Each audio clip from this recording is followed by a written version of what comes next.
Hello everyone and welcome back to the next lecture of control systems. In this presentation we are going to discuss zeros and poles of a transfer function. So let's get started. We will first see the definition of zeros and poles.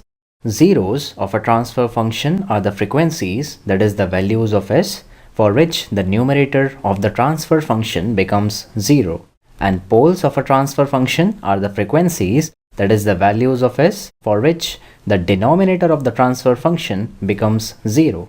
We will take one example to understand zeros and poles in a better manner, and the example is given as: find the transfer function of the system given by this differential equation where xt is the input and yt is the output. We have calculated the transfer functions of many such systems in the previous lectures, and we all know that the transfer function is the Laplace transform of output to the Laplace transform of input by keeping all the initial conditions equal to 0. So moving on to the solution, the first step is to find out the Laplace transform for this differential equation.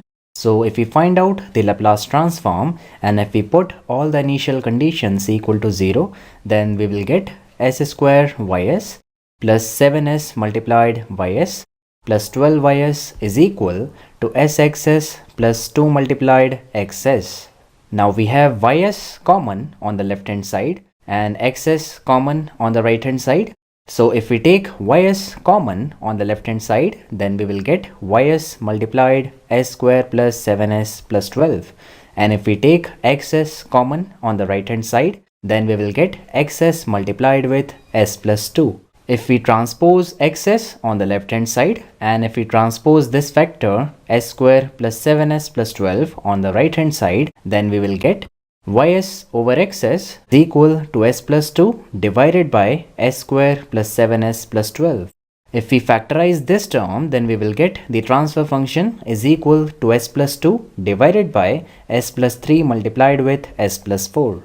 And this is the transfer function for this system.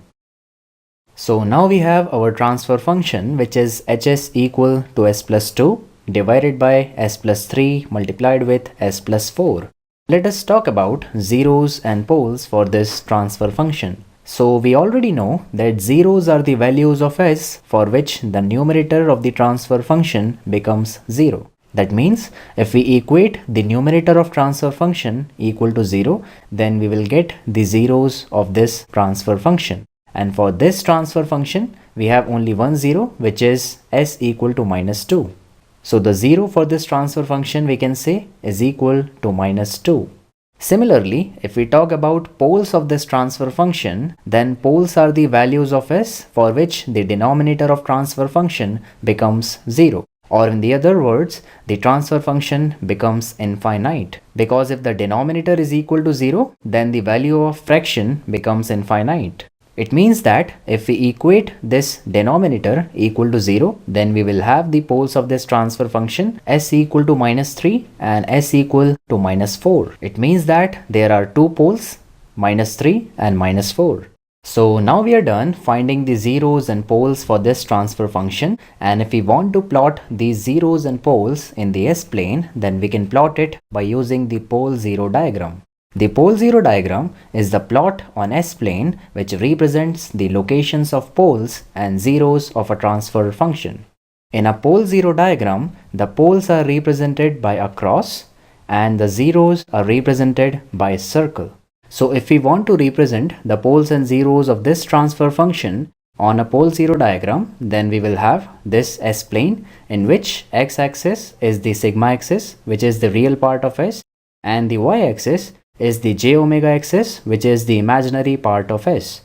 So we are having the 0 at s equal to minus 2. So we are having a circle at s equal to minus 2, which will represent the position of a 0 at s equal to minus 2 for this transfer function. Similarly, we are having two poles at s equal to minus 3 and at s equal to minus 4.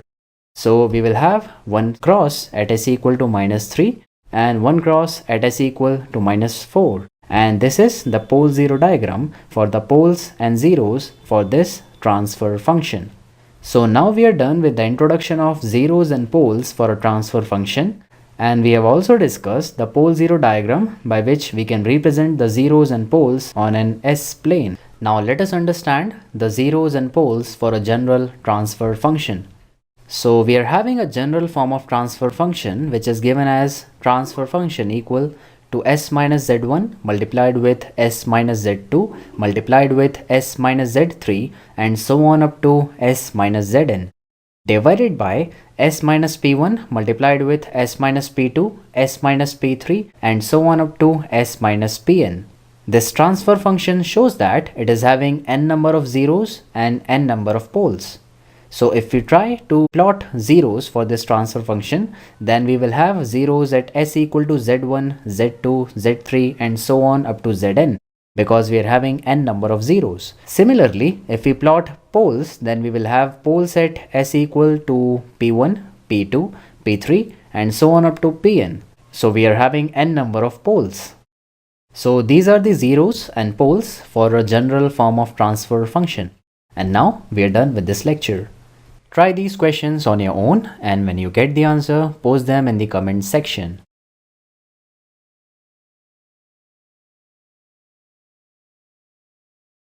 Thank you for watching this lecture. I'll end this lecture here. See you in the next one.